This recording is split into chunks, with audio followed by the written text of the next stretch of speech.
Welcome to Gay-Friendly Britain, home of the civil partnership, anti-homophobia legislation, and openly gay police, politicians, and, teachers? Faggot. Sicko. Gay boy. Dyke. Lessie. Fudge packer. Bender. According to a survey by Teacher Support Network, 4 out of 5 teachers have suffered homophobic abuse at work. So what's life really like for gay teachers? It only takes one person to make your life hell. That person can be a student, it can be a teacher, it can be a parent, it can be a governor, it can be a visiting Ofsted inspector. It doesn't have to be in your face, it doesn't have to be graffiti. It can be very subtle and it can be pernicious. I think what's stopping a lot of gay teachers from being out is fear of retribution from the children. Basically, you can be out to your colleagues, but still not be out to your class group. Ben Miskell is a secondary school teacher in Manchester. He's out to colleagues, but is struggling to come out to his class, and is hoping recording his thoughts will help. Hi, my name is Ben. I'm going to do a video diary to talk about my experiences because I'm a newly qualified teacher, but I'm also a gay teacher. Between me leaving school and teacher training and going back into school, I thought that things might have changed because society's really moved on. But actually, the reality is that schools are quite difficult. Schools are still quite homophobic places. David Watkins moved to London to further his career as a special needs teacher. I thought, wow, I'm working in a school in London. They're going to be really diverse, but actually the opposite was true. It was that, you know, I came up with the most homophobia that I'd witnessed. When I met the head for the first time, it was very difficult to get her to listen to my point of view, and she was very hostile to the idea of challenging homophobia, and that was really when I very quickly discovered that homophobia isn't just something that you experience from pupils. We were doing an anti-bullying week, and I looked at all forms of bullying, racist bullying disabled people, sexist bullying, bullying religions, faith, and homophobia. I remember she objected very strongly to an image I showed of 2 men kissing. It wasn't an erotic sexual kiss, it was just I think it was just a peck on the lips. She also made other comments to me during the term about the fact that that I inflamed some of the students' homophobia by the way I walked in the corridors. She didn't expand upon that, but you know, she did then say, "But you didn't walk that way during interview." So I don't know whether she was trying to say I had some kind of mince or something that the kids were so horrified with when they saw me that they couldn't help but, you know, be homophobic, so disgusted with the way I was mincing down the corridor. And you know, I never thought I had a mince or anything, but no one's ever said that to me before. I just felt very vulnerable at work, and I didn't know who to trust. I felt like I was being watched all the time. I started to feel paranoid. What are people thinking about me? I didn't want to go into work. It was fraught with insecurity. I mean, friends were outraged about the whole thing, and I used to chew their ear off all the time about it. I was so disillusioned. You know, I was so excited to come to London to start this new job, and I was so devastated when my worst fears were realised. Homophobia can come as a shock in today's society, where the gay community no longer have to hide. Hi, it's the weekend and I'm just taking you on a bit of a tour of Manchester, the city where I am living at the moment and the city where I'm teaching near as well.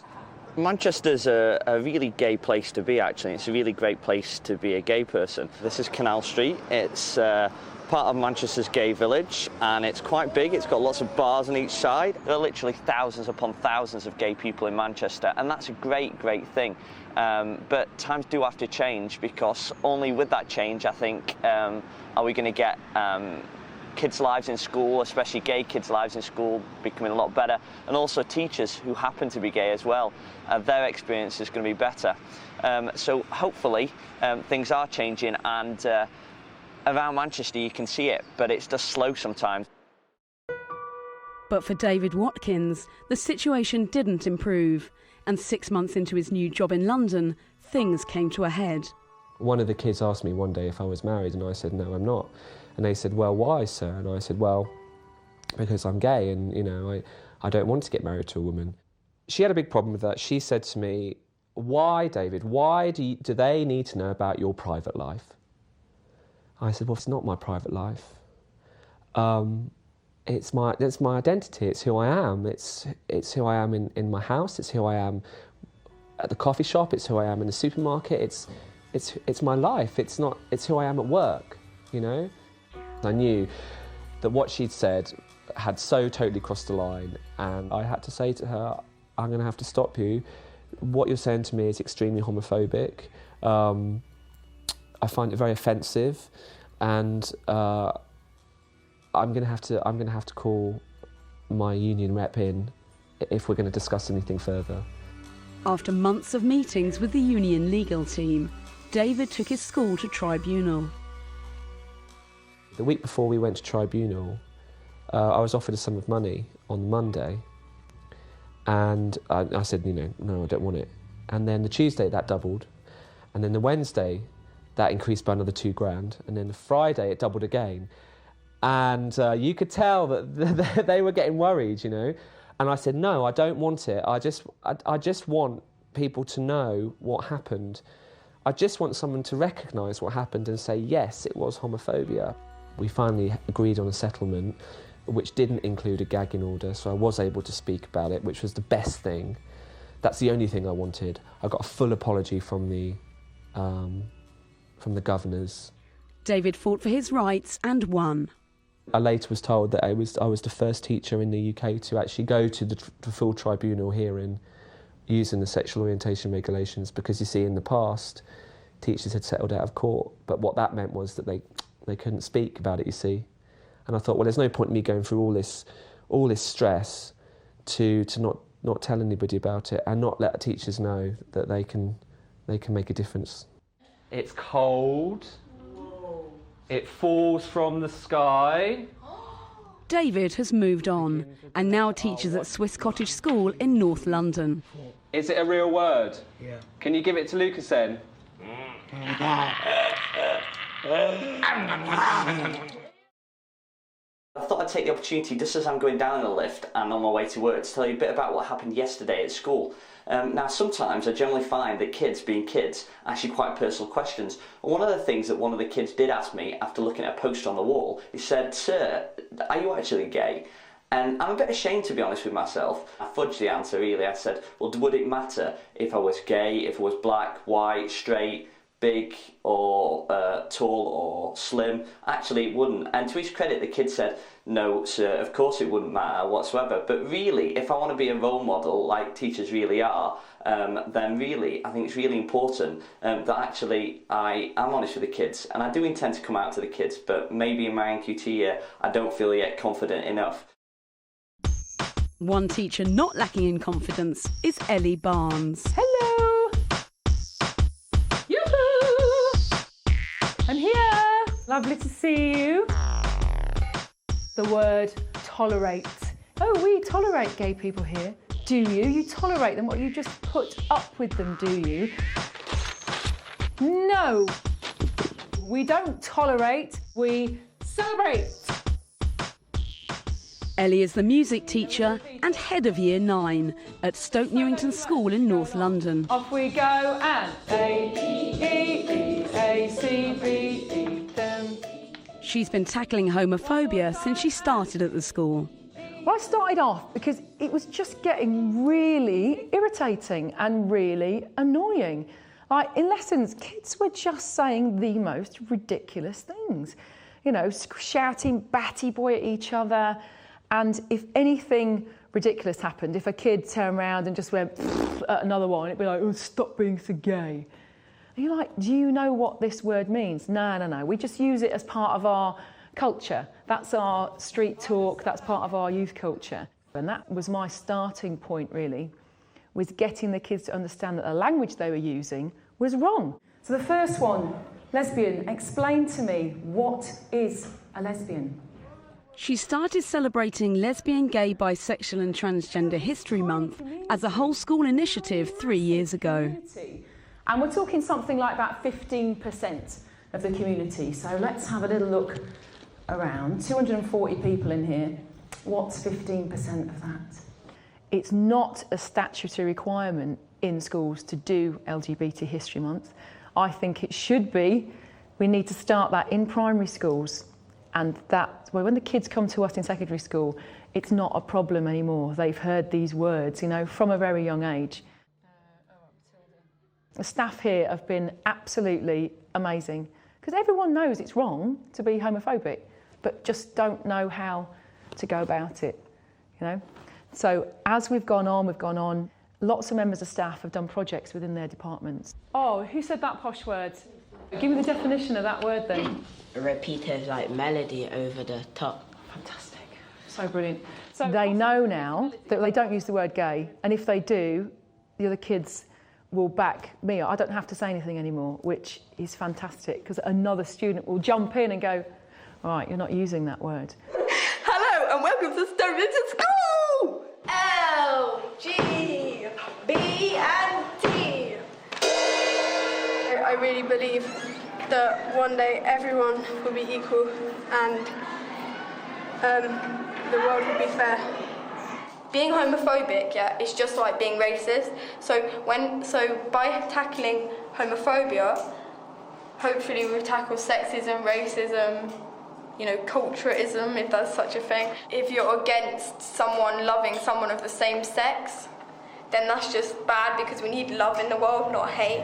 1, 2, 3, 4. A minor, G, F. Brilliant. Whilst Ellie and her colleagues have made progress at Stoke Newington School, for Ben, back in Manchester, things are at a much earlier stage. Today, what I've been doing is just keeping a bit of a running tally today, just of how many times kids say, oh, this is gay or that's gay. It really, really, really does drive me absolutely insane, and it is really difficult to challenge all the time. I try and question them a bit, try and use humour a bit, but also say to them that, is that pen really gay? Is it a man who likes another man?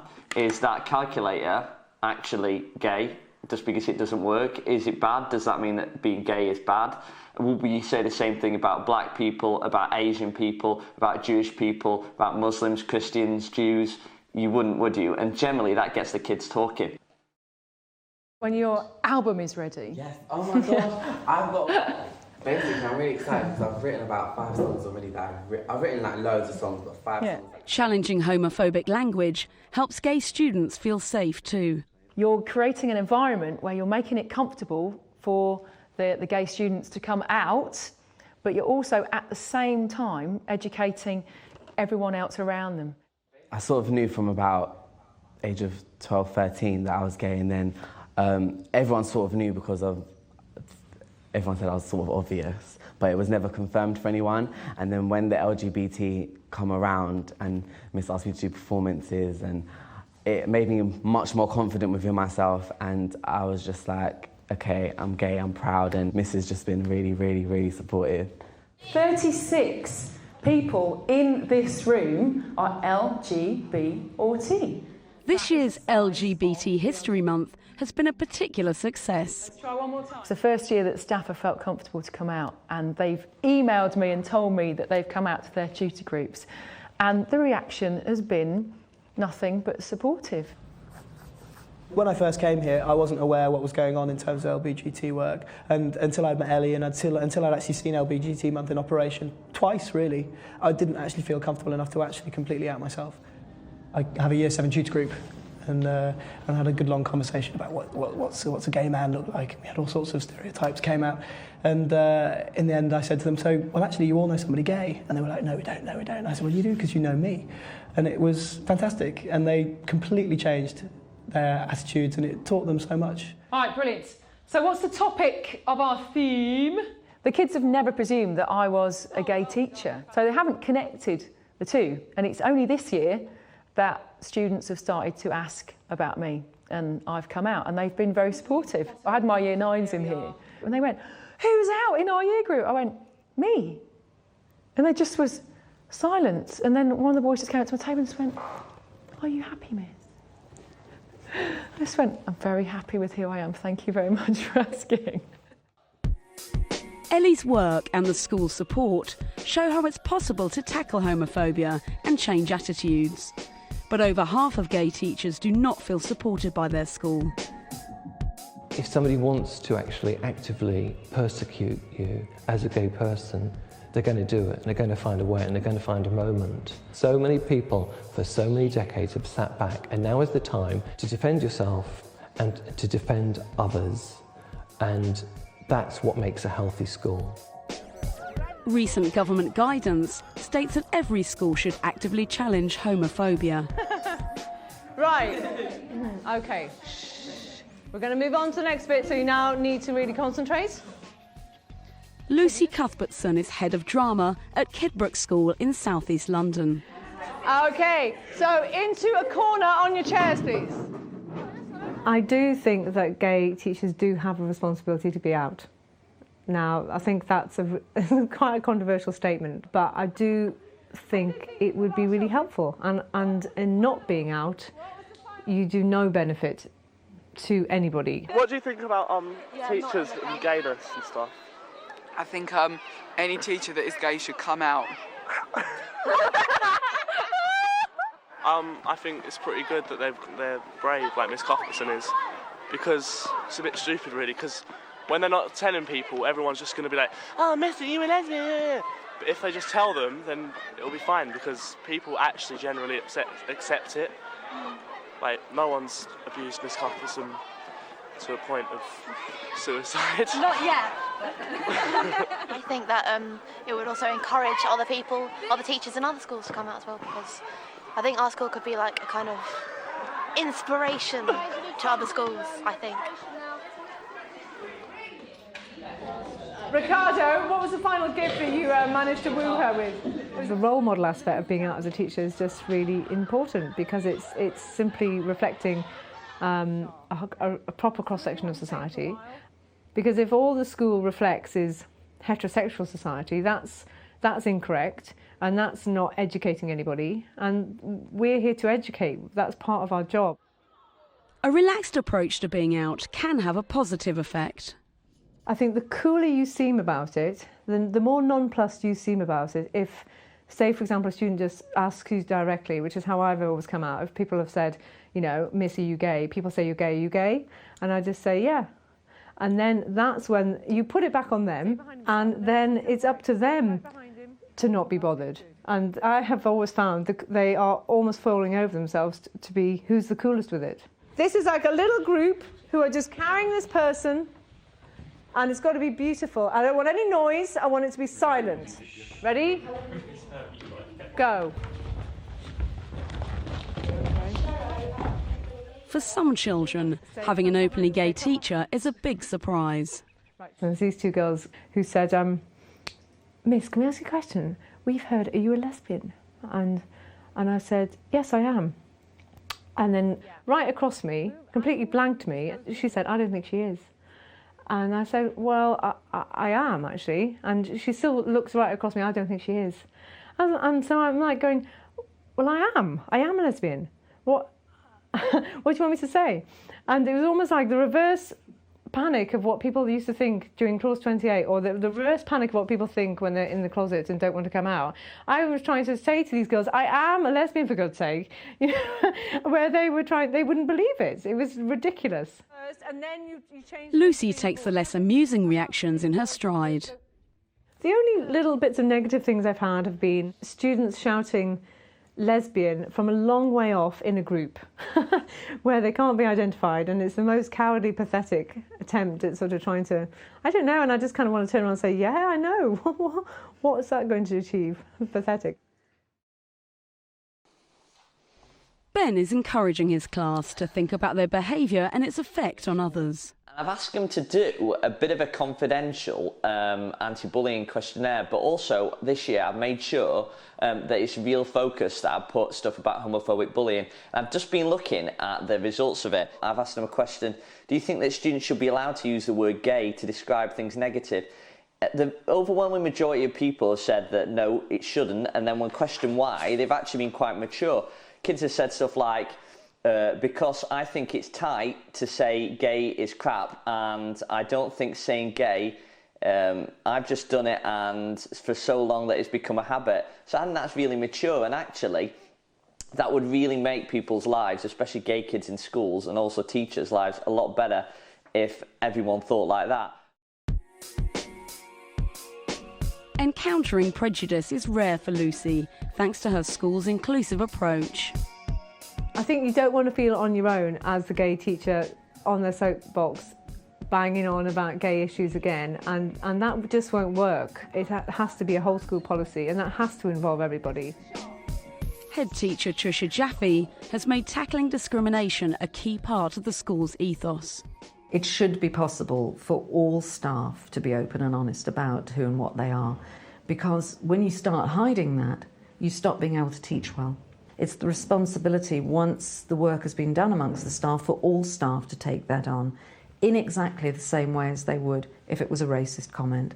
And you don't have to be black to object, or be an ethnic minority to object to racism. It becomes a part of the bloodstream and a part of the way in which you simply operate. Heads have the power to change attitudes in their schools, to change the whole school ethos. If you've got a positive, liberal, open-minded head teacher, generally you will have staff that follow suit, that you'll educate children to be adults that will follow suit as well. As well as tackling homophobia from the top of the school community, the long-term preventative approach starts with the children. Homophobia needs to be addressed in primary schools. So children understand at a very early age that there can be a man, a woman, a man, a man, a woman, a woman. It's all love. John Harold is deputy head at Jenny Hammond Primary School in East London. I came out in one school where I worked, and it was just, well, you know, you're gay, we still love you, which is literally what one of the kids said. Come and find a seat. He's taking part in the No Outsiders project, which introduces younger children to LGBT issues. These are all the books from the No Outsiders project. The books are aimed at primary school, so it's right from reception right up to year 6, and a little bit beyond as well, the early years of secondary school. The books are really an inroad into making discussions of this type a lot easier. What is homophobia? It's when someone acts really bad to someone who's homosexual. Okay, good. Okay, and what do we mean by bisexual? Like someone who doesn't mind if it's a boy or a girl? Doesn't mind. Yeah, somebody who is attracted or emotionally or physically attracted to somebody who is the same sex or the opposite sex. Yeah. It's been incredible. It really has. It's been such a non-issue. I mean, most of the issues have been mine. Can I read this book to these year 2s? Are they going to laugh? What kind of awkward questions are they going to ask? Am I going to be able to answer the awkward questions? If they start laughing and being silly about it, then maybe it's just that they don't understand. It's all right to be gay or lesbian or be two different sexes, it's okay. It's not about being gay or lesbian or Muslim or Hindu or Christian or whatever. It's about accepting differences. It's totally what I was not expecting to find. I was expecting to have a real battle. And, you know, there has been the odd sort of negative reaction from 1 or 2 parents, but nothing like I'd been expecting. If you're gay, it doesn't matter, and everyone gets accepted equally, and it's equal. The basis that we should all be coming from is that, you know, we're teaching about loving relationships. It's the whole spectrum of relationships that we're talking about. I'm not teaching primary school children about gay sex. That's not even on the list. You know, it's love. That's the important thing. Over the past few weeks, Ben has been thinking about being more open with his class and has moved a step closer to coming out. I think if somebody asked me in a lesson or in a corridor a question about my sexuality, I'd like to be honest with them, and I hope in the future that I will be. In fact, I've absolutely no doubt in the future that I will be. Maybe next year, maybe next week, maybe next month. I'm sure that people around me, especially the other members of staff, will be supportive, and I'm also sure that there will be kids in school who will actually value the fact that I'm honest with them, that I'm open with them. Being actually out and proud would actually really enhance my teaching and make me a better teacher, I think.